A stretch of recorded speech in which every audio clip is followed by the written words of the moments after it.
It's so wonderful to see a full room today and so many smiling faces for a great talk. For those of you who don't know me, my name is Al Miner. I'm an associate professor here in art and art history, and I also serve as the director and curator of our galleries, one of which you are in. We also have the Spagnolo Gallery across the hall, and I hope you will visit both spaces today. We are thrilled to be part of the Landon Symposium. It's our first time formally partnering and have wanted to do it for such a long time, and today's program is exactly what we love to do here at the galleries. We bring contemporary art and artists to campus to spark critical dialogue about the big issues of our world today. And we love to do that by putting artists in critical conversation with creatives and thinkers from other fields. So the interdisciplinarity of today is particularly exciting to me, and I hope to all of you too. I'm going to welcome any minute now to our stage our speakers for the day, artist Baseera Khan and author Mecca Jamilah Sullivan. Baseera is a New York-based artist who works in performance and many mediums, whose work looks at issues of materials, labor, family, the body, spirituality. You'll learn a lot about that and how it all comes from Baseera's own personal experience today. Baseera's work has been shown in many museums. I can't mention them all, but I can say that solo exhibitions include shows at the Brooklyn Museum of Art and the Moody Center at Rice University. Baseera has many upcoming projects. One of the most exciting, though, is a commission for New York's The High Line, which will open early this summer. Mecca is a fellow professor here at Georgetown University, working in the Department of English, whose work deals with sexuality, identity, and creative practices in the contemporary African diaspora literature community.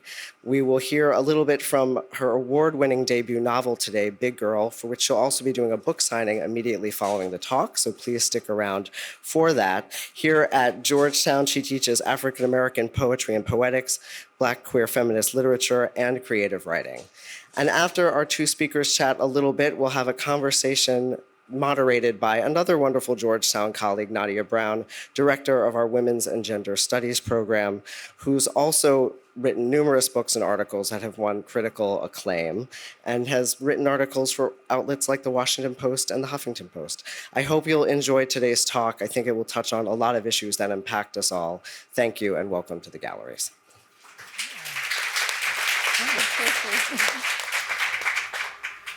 Okay. I forgot I had a mic on. Hi, welcome everyone. It is so wonderful to be here with these artists, but to welcome such a dynamic group of audience members. We'll start with Professor Sullivan reading from this debut novel. And if you have not had a chance to pick it up, please get this book and talk with the author at this book signing. So will you perhaps set the stage a little bit and then give us... Sure, absolutely. Wow, I had forgotten about the mic too, but here we are. Hi, everyone. Thank you so much for coming. I'm so excited to be here to have this conversation with Baseera. Thank you for Landon Center for inviting us here for this conversation. So yeah, I'll be reading a little bit from my novel, Big Girl. I think of Big Girl as a novel about women, about queer folks, about people of color, and the paths we take, often across generations, to make space for ourselves in the world. And it follows a character named Malaya Clondon from the time she's a very big 8-year-old girl till the time she's a very big Black queer teenager, set against the backdrop of gentrifying Harlem, New York in the late 80s and into the 90s. And so the section that I'm going to read is the beginning of the second sort of section of the novel. It's 1996, and Malaya is a teenager. The chapter is titled Big Woman. The scents of Black coconut and African pear oils wafted toward Malaya from the tables that lined the street. As she walked, the smells of fried and jerked chicken, roti and rice pudding, plátanos and candied yams seeped from the storefront restaurants, mixing together like the ingredients of a gumbo. They spilled over Malaya as she walked down block after endless block, veering inward toward the stores to make room for a hurried dreadlocked man in a hoodie, then outward to avoid colliding with a cluster of children giggling in bubble jackets and scarves. She fingered the 3 purple braids that hung from her left temple and made games for herself as she walked, trying not to imagine what 125th Street thought of her, this double-wide block of Black girl, streaked with color, bounding toward the big and tall men's section of Harlem jeans. The melody of TLC's newest ballad drifted across 8th Avenue. In the alcove between the Apollo Theater and Tsitsi's African hair braiding, a cassette bootlegger pumped Shabba Ranks' deepest reggae bass line onto the street. Malaya could hear these songs blending with laughter, cat calls, arguments over the prices of African masks and handmade soaps. A Black Israelite man stood on the corner of Frederick Douglass, shaking a leather-wrapped arm at passersby as car horns and sirens rang somewhere around 123rd. Children snickered as Malaya pushed through the crowd, and an older man shouted, "Whoa," when she passed, splaying his arms and making an exaggerated leap backward out of her way. She pushed through the blocks, her ears warmed by the foam pads of her Discman, listening to a music that seemed to have been made with her in mind. Her favorite hip-hop song was one she had discovered 2 years ago in the 8th grade and claimed as her personal anthem, an introduction to her newfound idol and kindred soul. "It was all a dream. I used to read Word Up magazine." The track was an irresistible tale of rags to riches, chronicling the rapper's rise from blinding despair to unfathomable technicolor hope. The artist was a big Black man from Brooklyn with a lazy eye and a face as soft as chocolate frosting. His body puffed like a pouch of Jiffy Pop beneath his chin, and his voice was always thick and smooth, as though there was a scoop of ice cream perpetually lodged in his throat. Malaya loved the way the man told his success story, how he so prized the vestiges of hard living while casting the present as a gorgeous and unending feast. His album was full of all of the things Malaya's mother hated and the things her father loved, sex and death and hope and fantasy all mixed together like a compote, baked into a hard but secretly sweet crust. Malaya loved the paradox of the rapper's moniker, Biggie Smalls, how it was intimidating and diminutive at once, how it said so simply so many of the things she'd been feeling these 15 years of her life. When Naila, her mother, saw the CD titled Ready to Die lying among Malaya's Sharpie markers and gel pens, she arched her eyebrows and asked, "So this is the message our artists are sending the youth now?" Her father, Percy, only shook his head and said the album reflected a new generation's struggle and that it was their job as parents not to understand. "Big woman," the cherry-colored man at the bag check counter exclaimed as Malaya cleared the threshold. He rounded his arms into a sumo wrestler pose. The acrid stink of new plastic bags smacked forth as Malaya pushed her way into the store. The man had become an uncomfortable acquaintance by now. He always looked friendly enough, but he had wet, old eyes that seemed to catch on her body and drag away only full seconds after he spoke. He was short and squat with a thin scar that curved along the side of his cheek. "I remember you. Do you have a husband?" "Yes," Malaya said, plainly taking the bag check ticket. "I told you before." The man acted as though she hadn't spoken. "So big," he continued, "healthy, but you have a pretty face. I'll call you big girl, pretty face," he concluded, but his eyes raked her stomach. Each time someone told her, "You have such a pretty face," she felt as though they wanted to sever her head from her body, to discard the meat of her and leave the small round disc of her face as her one saving quality. She was supposed to be grateful for this attention, and in spite of herself, she was. This was what angered her most. These conversations made her uncomfortable, even sad, but she needed them in a way she couldn't find words for. She imagined her foot uprooted from its plot on the ground, striking the man's cheek way above the counter with a cartoon-style pow. Instead, she smiled politely and said, "Thank you," and put the ticket in her pocket. "You give me your phone number when you leave, okay?" The man's voice trailed behind her like a curl of stale smoke. There were no mannequins in the big and tall men's section at the back of the store, only reams of logo-stamped cloth folded 2 or 3 times back, elbows pinioned together, hems rolled 3 times under to gesture at normal man-sized forms. Malaya pushed back past the Paco and Boss and Pele Pele racks toward the MC labels, which she'd chosen as her favorite a year ago, when she made the twin discoveries that the brand both spelled out her initials with its logo and carried clothes in her size. When she heard the word Biggie, the way Biggie used the word in a chart-topping single, she considered it destiny. "Throw down some ice for the nicest MC. Better know the stilo. Unbelievable." She scanned the racks for a purple MC sweater and a pair of size 50 jeans, imagining herself sitting casually in a room that glinted with color and lights like in a Hype Williams video, swaddled in richly dyed denim. She thought giddily about how the cuffs of the jeans would fold into the tongues of her Timberland boots, like waves of soft-serve ice cream into waffle cones, how tight and slick the look would make her feel. As she hovered by the banks of oversized denim at the back of the store, a slim saleswoman with skin the color of Ritz crackers approached.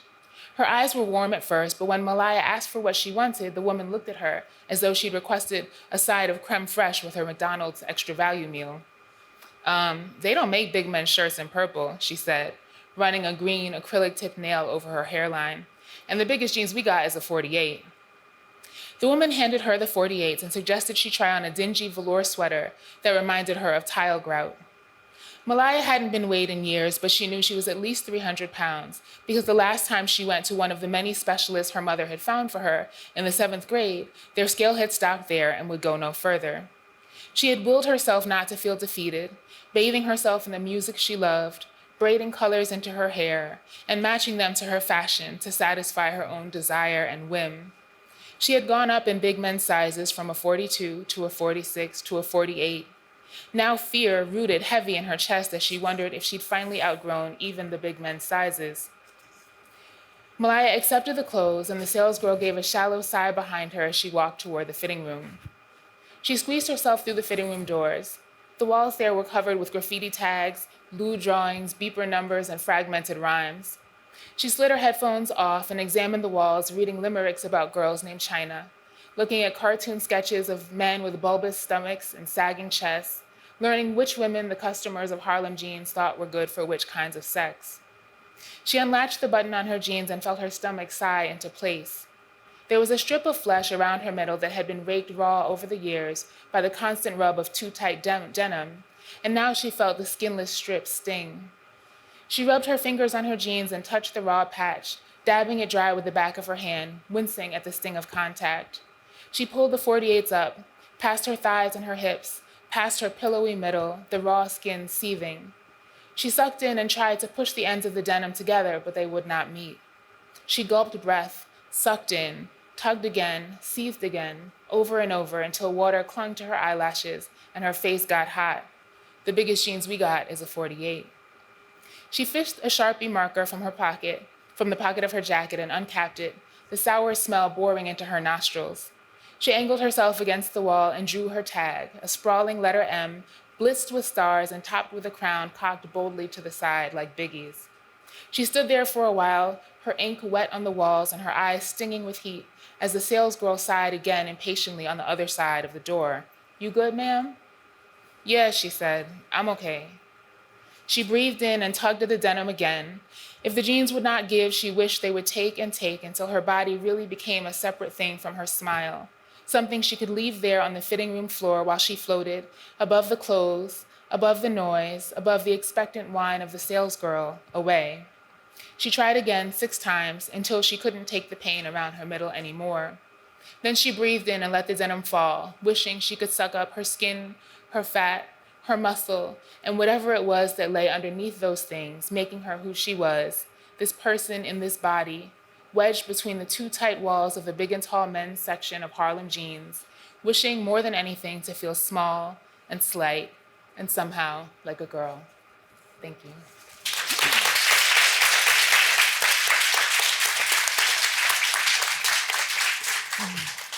Thank you, Mecca. There are so many themes and connections that I think that we can make even from that passage that you just read to the work of Baseera's that is all over this gallery. Can you talk a little bit, Baseera, about self-image and how one's body plays into the kind of work and the art that you have designed that we see here today? Thank you so much for that passage. Thank you. I only just now came to know about you as a writer and a person and a creative person, and that makes me mad. I feel the exact same way. It makes me really mad. So when I was putting this show together, Al invited me actually to come out to do this exhibition in 2020. We had our first interview and studio visit in January 2020, right before the big, right? So we have been quietly and calmly kind of putting this really elegant show together. So when did it open? A couple of weeks ago. So, there's been different iterations of the exhibition, but we decided to rest on the title, which is Cloak and Dagger. And I'm really excited to be talking with you today, Mecca, because I don't necessarily consider myself and my work within the realms of identity politics, but rather something sort of tangentially related.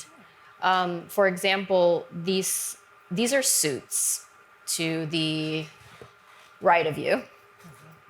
They're sound insulation blankets, and I've been since 2017 performing both comedy, music, and text under them.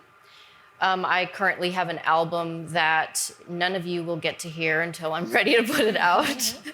It'll come soon. So one of the interesting things about experiencing Big Girl, as I've been, preparing for this week, and thinking about your question about body image, is I unknowingly created a world where you got to understand who I was by the shape of my voice and the texture of my voice, and the way in which I navigated through different topics such as music, fashion, like color, and all of which I navigate through a small cutaway, a small portal in the blanket. Some of you in this room might have experienced the performance that we did. It was very improv, but nevertheless, it's in me, so I was able to do it.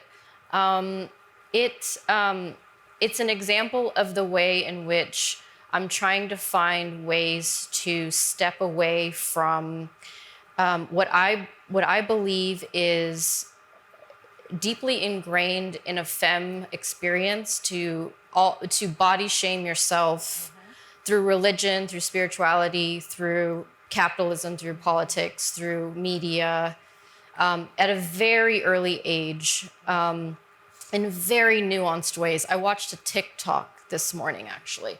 It's very relevant. Let me get through it. So there was this young lady who was young, and she was picking apart one of her favorite rap songs.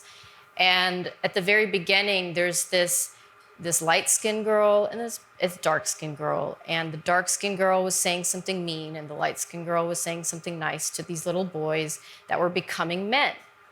And, she's just pointing out to us that there's a million different ways in which we are indoctrined to hate ourselves and to shame ourselves and to suspect the good nature or the bad nature of everyone around us from the very beginning. And that is something that's very important to me. So I'm trying to find systems outside of the general visual arts studies of the body. Though I love figuration and I love painting, and I think it's a really important topic, I'm trying to find ways to conceal myself, suspend myself, think through technology, both as a system of creating desire, but as actually a system of surveillance, as we sit here in Washington, D.C. So talk a little bit about why you want to kind of conceal yourself. So much of what I see in the room also seems to speak to who you are, just our brief interactions of getting to talk with you. I could see some reflections of who you are and also your bio that's on the back wall. So what futility do you get out of concealing yourself? There was a moment in your book when she had an experience outside of school where she was body shamed, and she was really confused. And it really hit my heart because we have these ways in which we compartmentalize pain. There was also even a quote where an older woman looked at her and said, "You have to fight pain with pain." And that hit me too, and it was kind of in the same pages, or audio pages. Okay. I didn't have time to read it, but I will. But I listened to the audio. And so I wanted to point that out because, growing up in Texas during a time when Ann Richards was the governor, it was a blue state. And I'm not talking about politics, but I'm talking about a way of being as a young girl. Benazir Bhutto was also the president of Pakistan at the time. And we didn't have cable, we just had the rabbit ears, and we would get together and we'd watch the news. And as a little girl in Texas, I thought that women ruled the world. And as I became, 10, 11, 12, I started having experiences as a kind of young teenager getting into adulthood outside of the realms of school and home and the church or the mosque. And I started to have people body shame me about hair, about skin tone, about what I look like, about wearing cultural clothing, about wearing a hijab, about, just being my height. There's a lot of different ways that there's an affront to one's body. So I started to find ways to transform my clothing. Like I would go in, it was almost like Batman. It was definitely a Batman kind of feel and a kind of vibe. And I think that these characters like Batman and Spider-Man and, the Marvel comics are actually really hitting the Black and brown community pretty hard these days. And we're demanding more because we actually see ourselves as these characters, these kind of heroes of ourselves in a day-to-day, way of being. Does that make sense? I think so. Okay. Absolutely. Good. Yeah. It's so interesting. I want both of you to talk a little bit about how Malaya and the characters in the books, or how you and your artwork are queering conventional spaces or connotations of gender and gender performance. I see a lot of connections, but I would love for you to talk explicitly about ways that you are changing or shifting the lens and are asking different kinds of questions that are not just about queerness, but queering, rather. I mean, yeah. Well, so what you were just saying about concealment, right? And sort of concealment as a space of maybe protection, but also a space of potential transformation, right? Sort of the chrysalis or, whatever the vault, wherever it is that Batman goes to, right? Sort of become his, sort of fully empowered, Grand Army powerful. Station. There you go. Thank you. As you know, as you can tell, that's not my world, but like that sense of concealment as doing double or multiple duty, right? And I think for Malaya, and you mentioned fashion as a mechanism, right? That's sort of in that conversation, right? That sort of, it can conceal the body in several ways, or it can be read to conceal the body in several ways, but it also can be read to protect the body, and perhaps more importantly, to sort of transform the narratives around the body. And that's absolutely what Malaya is doing throughout her life, but especially in the section that I just shared, right? Where, she's thinking about what girlhood means, what womanhood might mean to her eventually.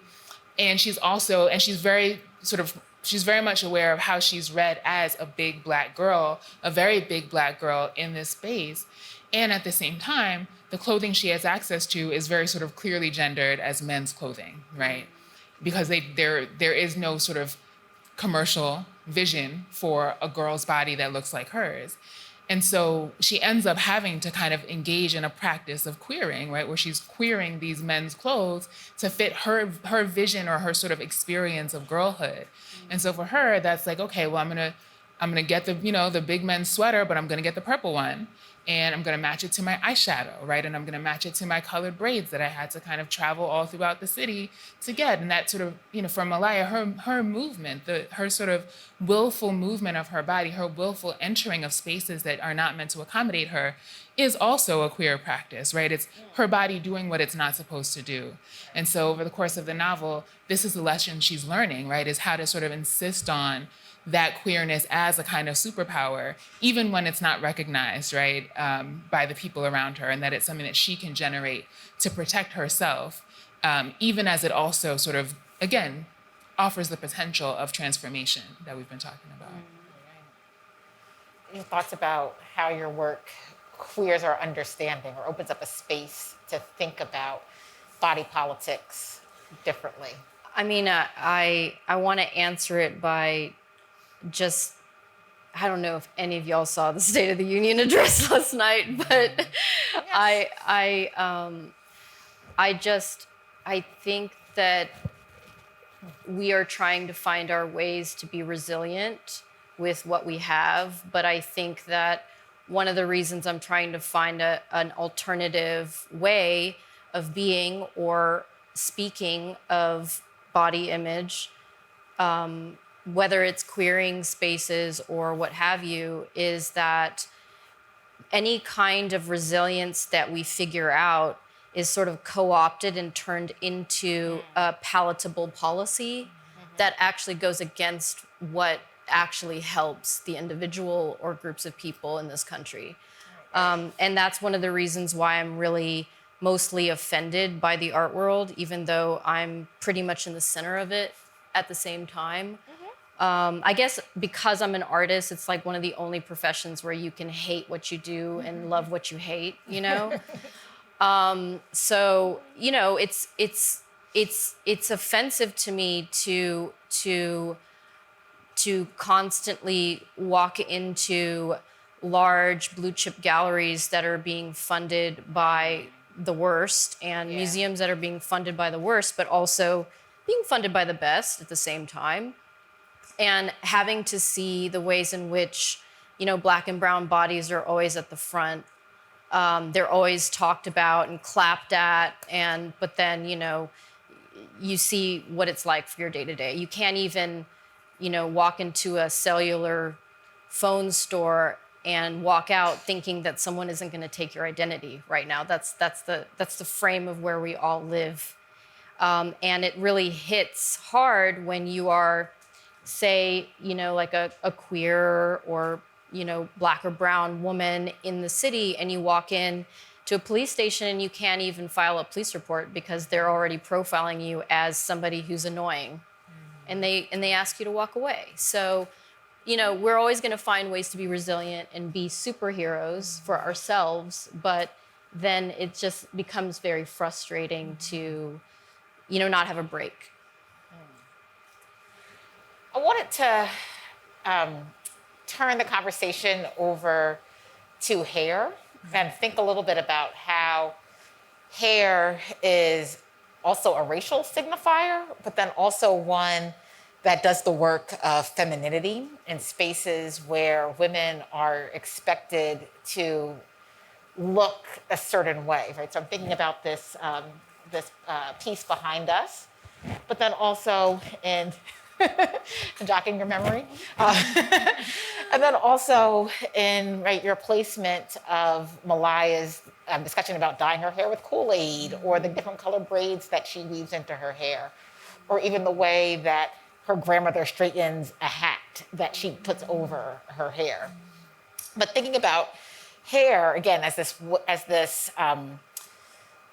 artifact on our bodies that conveys both femininity and a racialized identity.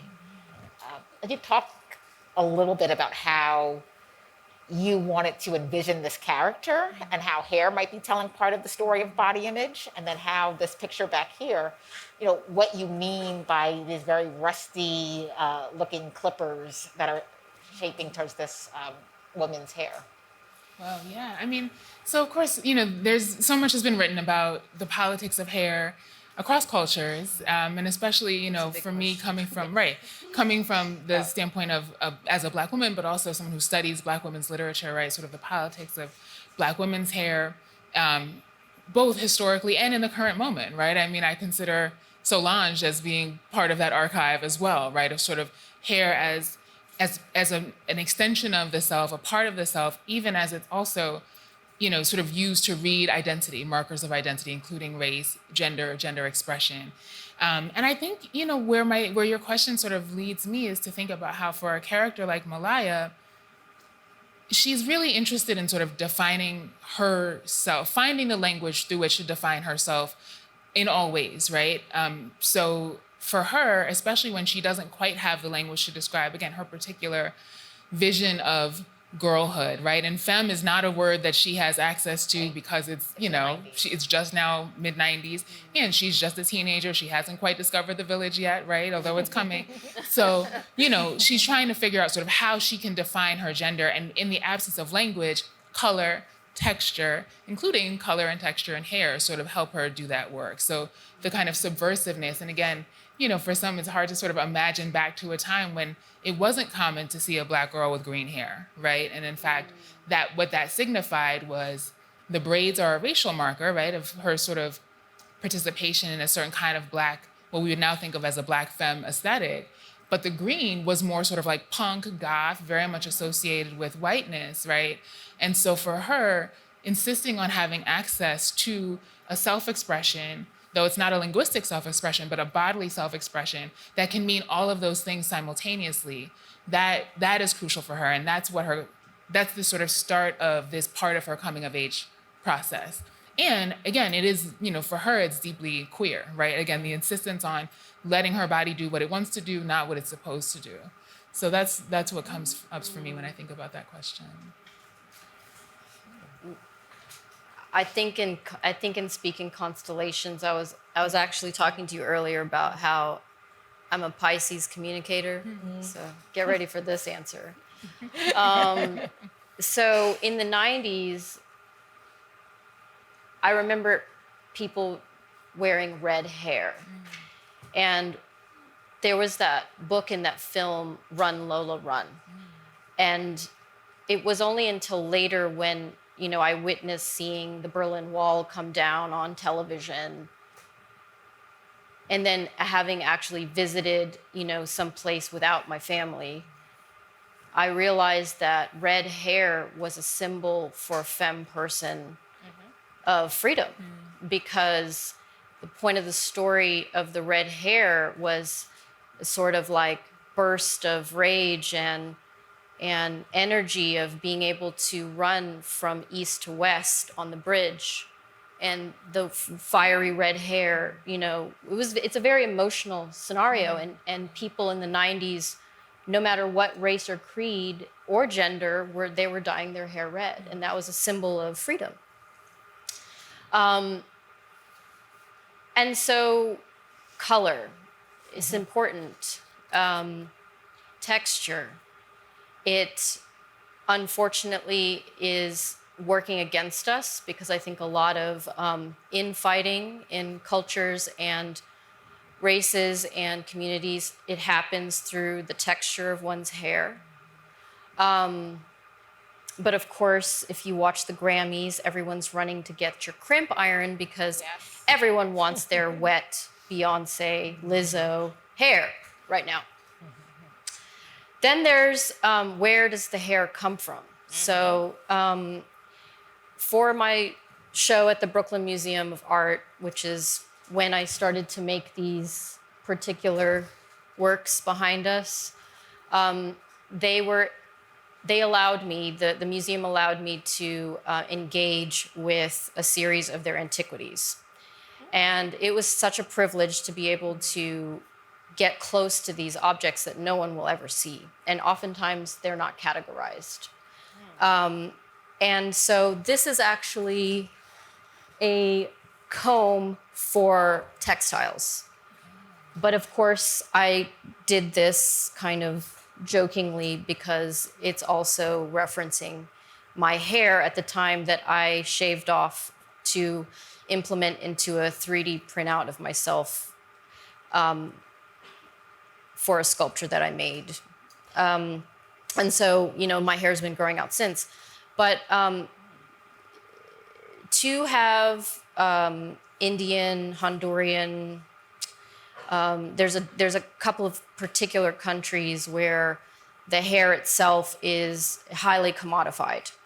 And over time, say in the last decade to 2 decades, there's been a strange thing that's been happening where there's a particular kind of beauty of a Black woman that everybody wants to be, but nobody wants to actually protect that particular person with policy and decorum. So we have a lot of people, specifically in Hollywood, who are buying copious amounts of Indian hair and implanting it into their heads. And one of the hugest humanitarian crises in the world that's happening is that there are factories with no lights and no doors and no windows, with children being born inside of them just to grow hair. And the way in which we all feel okay about having natural hair extensions is, oh, it's okay. People shave their heads and they throw them in the temples to give them to the deities. And we just take that hair and we repackage it and implant them in our heads. Now, one could say that this is happening specifically in the Black community, but it is not. Right. It is not. So it's a really heavy topic, and I'm not smart enough to know the ins and outs about it, but one of the reasons I wanted to be here is because you guys have a great policy department, right?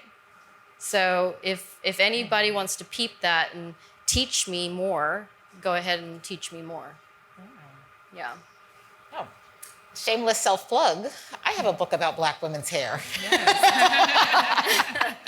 I feel like I'm jumping around a lot because there's so many facets that we can talk about. So I'm going to make another hard shift and talk about self-acceptance. So this is what happens to Malaya at the end of the book. Some of the artwork around here, right, is symbolizing self-acceptance, self-love. And I want to talk about the process of getting there, right? So Malaya, the book starts when she is in elementary school and it ends when she is in high school. So it's all about, the book is about the process. Self-love, self-acceptance is a journey. So I'd like for you both to talk a little bit about how you do this in your artwork and then how Malaya traverses this journey. Do you want to? No, I haven't finished the book yet, so Okay. don't ruin it for me. But, I will do my best. I will do my best. Okay. So, well, it's interesting, in preparing for our conversation, I read, I think it was an interview with you where you talked about sort of your life work being dedicated, and this is a paraphrase, of course, but dedicated to sort of creating your legacy or writing your legacy. I don't remember if it was in your own terms or I think it was on your own terms, right? And that's something that really resonated with me because that's exactly certainly what I try to do, what I think a lot of us in the room are probably sort of working toward. And that's absolutely what Malaya is trying to do, right? Sort of she's thinking not only about how to live on her own terms or sort of express in her own terms, but she's also thinking about a kind of trans-historical meaning of herself, her life's work, whatever that becomes. And incidentally, she's a collage artist, right? So this is a really interesting, that might be spoiling it a little bit, but this is where she sort of ends. Yeah, she kind of ends on sort of like collage is my thing. And I would love to kind of talk about some of those connections too. For her, that's about, again, sort of refusing to stick to any particular medium, any particular genre, really sort of taking whatever she finds useful and arranging it according to her feeling, her desire, her whim, right? So to get at your question, Nadia, I think part of it is following her desire in a way that she sees that previous generations in her family have not been able to do, right? So she observes her mother's sort of internalized shame around weight, around sort of body in general, embodiment in general, and around gender, right? And the kind of failure to reach an inaccessible, unattainable standard of womanhood. Malaya sees that, observes that from her mother. It's deeply painful for her. And then she starts to notice that her grandmother shares some of these same sentiments. And then she comes to understand that that's sort of how her mother has inherited these ideas. And she starts to think about this idea of a legacy, right? What legacy she has received, and then how she might create a new legacy for herself, for the women in her family, for whoever she comes in contact with on her own terms. So, for me, that's a big part of that sort of coming to self-acceptance. For Malaya, it has to begin with understanding the kind of historical, even the immediate familial historical background of that, the resistance, the difficulty with self-acceptance, so that she can create a new legacy for herself and for the people around her. I just lost the train of thought. I was all into, because I did not put together the connection of Malaya as a collage artist. I saw her more as someone who enjoyed drawing and expressing her feelings or trying to work through her feelings through her artwork. I didn't put it together that she was a collage artist. Yeah, I mean, this is like it's a minor spoiler, but by the end, right, she starts sort of, she's been, as many of us have, she's been kind of low-key terrorized by photographic images of women's bodies, right, throughout her life. And she starts figuring, let me make these into something that's more useful for me. And so she starts sort of clipping. She starts clipping and rearranging, and she's very much interested in blending image and text, right? So she sort of like finds random words and she's sort of putting them in conversation with these images and does a whole kind of public art thing. And in fact, this is the way in which she would like to be visible, right? Like this is a way that she desires visibility, and so it is very sort of freeing and kind of subversive for her. And that's the part of her that people support of her, right? So while they are denigrating what she looks like, right, they give her an easel, they let her draw, right? This is the part of her outlet that she's able to share with the world that is acceptable. To some degree, although I do think, and I wonder if, because I don't want to put words in your mouth, but your observations about the art world, right? I think a lot of us can probably relate to those critiques in some ways. I mean, even for a character like Malaya, who's not an artist in any sort of, again, publicly acknowledged way, but she is also aware that even as, some folks encourage her creative expression, others don't see it or don't seem to see it, right? And instead they see the changes in her body. They see what she's doing with her hair that she shouldn't be doing, right? So there's an interesting sort of ambiguity there. I mean, I think it's genius that she is a collage artist because they're thinking through legacies. There's a legacy of collage being political. And in fact, collage isn't necessarily as old as painting or sculpture. You don't really have like genres of collage that kind of percolate before de Kooning or it's interesting that collage was something that like William S. Burroughs used to do cut-ups with text, or we have like Haitian surrealist groups that would do collaging. There's a lot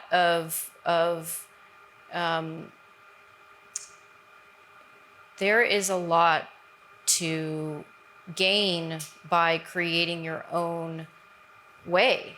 And the way to do that is to take forms and systems that exist already and retrofit it into your own sense of well-being.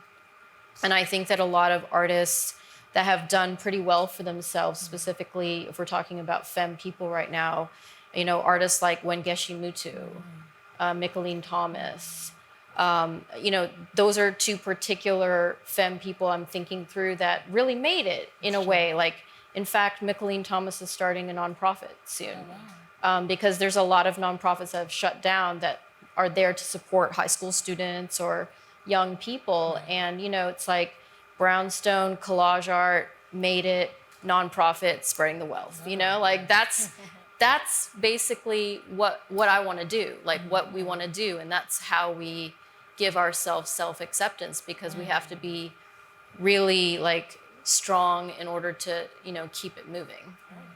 But yeah. So we don't have much time left, and I want to be mindful of other things that are taking place later on this afternoon. But I would love for you to talk directly to the audience, to share a life lesson around body image, body politics, acceptance, something that you wish you would have known when you were their age, in their spaces, or lessons that you believe are useful for people to move forward, right? So I'll stop. That's great and really hard, but great.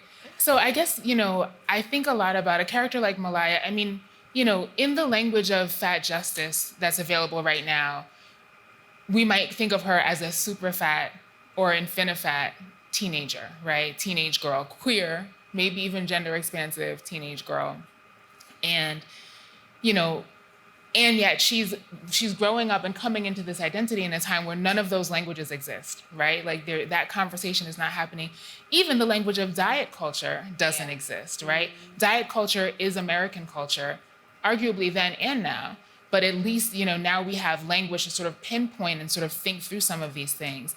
And so part of what Malaya is up to over the course of this novel is defining her experience on her own terms, also in her own language, right, or in her own terms, and creating a vision for herself and a way of understanding herself and her life in the absence of the language that exists, right, in the absence of the language that she needs. And so I guess, you know, if there's a lesson, I don't know, I feel like who am I to, I mean, I give lessons all the time here, but, you know, hesitantly in certain ways, right? I don't want to, you know, I think I have as much to learn from younger people as they have to learn from me, right? You're so much smarter than I am. But one of the things that I do think is, that I would like readers to take away from this novel is that sometimes you have to make the language, right? Like sometimes you have to make what you need, you have to create what you need. In fact, you know, this is how, you know, various cultures and communities, the queer community, Black communities, right? This is how we thrive, this is how we excel, is constantly creating what we need.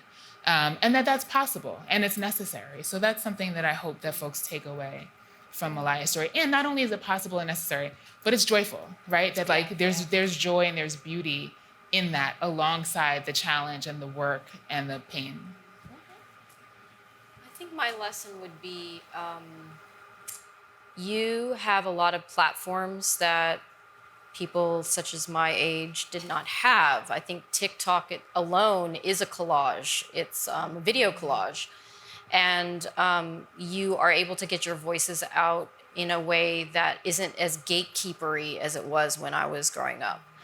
But that has a shadow to it because I'm sure that you're all experiencing a lot of bullying and a lot of unknown knowns because it's all ephemeral and it's digital. So I would say create a system of 3. Find 3 ways that you can soothe yourself when you have anxiety. For me, I like to sleep, drink water, and eat greens. You know, like that's what I do. And when I say greens, it doesn't necessarily mean vegetables. So, you know, it's like you gotta find your 3 ways to soothe yourself. And if you don't do that, then I don't know. I mean, like, it's a big problem. The digital bullying, the ghosting, the strange blocking. It's just a different set of problems that you have that we didn't necessarily have those particular problems. Right? Yeah. Right. Well, these are so good. Yeah, I see some nods in the audience. I think we have one more minute, or should we just wrap up completely? Okay. 3 questions. Oh, 3. Yes. Okay. There you go, exactly. I think there's Any questions? There's someone back there. Hi, my name's Bill Kisu. I go by Billy, though. I have never heard of Big Girls before, and a lot of what you wrote and read resonated with me. I enjoy writing, and I think that when it comes to writing fictional stories or stories that are closely related to myself, I find that it's much easier, or I guess much more appreciative to go to others and talk about their experiences as well. Because the body is such an expansive definition and title. Can you talk a little bit about your process of, you know, who did you talk to? Because I just like sent so many things in there that was like, that is such a specific to different people type of thing that like combining them all together does cultivate one person, but I know it's definitely behind a lot of other bodies. So what was that process like? That's a great question, Billy. Thank you for that. So, you know, I understand Malaya's story as one that is similar to my story. There are lots of things that happen to her and lots of sort of experiences that she has that connect with experiences that I have had. But I think you're absolutely right. She as a character is definitely not me. And in fact, in some ways, she knows a lot more than I knew, certainly at that time, right? And she's a lot more self-aware of sort of what she's learning and what she needs to learn. And honestly, that for me, that comes more from reading than from talking to specific individuals. Reading and observing, right? Kind of like observing people around me, which is a lifelong pursuit for any writer, as you know, right? Listening maybe, but not necessarily sort of talking to people for the purpose of creating the character, but really sort of observing the world around me and absolutely reading the archive of feminist literature, women's literatures, fiction that deals with the body, that deals with sexuality, right? I really feel that, Malaya is in conversation with a whole world of characters that have informed me and therefore inform her. And so, for writers in the building, this is not unique advice, but I think if you're writing a story that connects with your own and you want to make sure that it lives and breathes beyond your story, make sure that you're reading the fictions that feed you, make sure you're observing the world around you, learning about as many stories, similar and different as possible. I'm curious to hear your thoughts on this, because I was going to ask you too about the idea of sort of self-portraiture and sort of the boundaries of the self in presenting a story or a piece of art to the world. Is that something that you connect with? I mean, I took the question and what you're saying similarly to the studio visit circle. And I actually learned a lot about my own practice by teaching. And that's what I mean to say when I think you are all probably a lot smarter than I am. It's just that there are different kinds of levels of intelligence, right? We have different experiences. So I inadvertently kind of became more self-aware of myself through sharing my work with so many people, like so many people. And every advice, every comment, I absorb it, and it all sits on my chest, and you need that because you can't be in an inner circle. You have to be expository, otherwise there's just paranoia, So, how are we doing with time? So we can maybe do one question, very brief, and very brief response. Very brief. Oh, hello, this is a question for both of you, since both of you are artists in one sense or another. I was just wondering if you were to cultivate this exhibition or write that book when you were 17, how would the exhibition or book change, or like what would be the differences between a book you wrote or a picture or artwork you made when you were 17 versus now? I'm not sure if that's a short question, but just a question. Got it. My 17-year-old self, I was a goth girl. So I probably would still make that for sure. And that's my short answer for now. That's my short answer for now, okay? Stay tuned. My short answer is I was thinking about this novel when I was 17, and I just needed to live a little bit longer to write it. Yeah. It's in us. Yeah. Yeah. So thank you all for engaging with Baseera and Mecca. Hope that you stick around for a little bit to ask questions and engage even more. Thank you very much.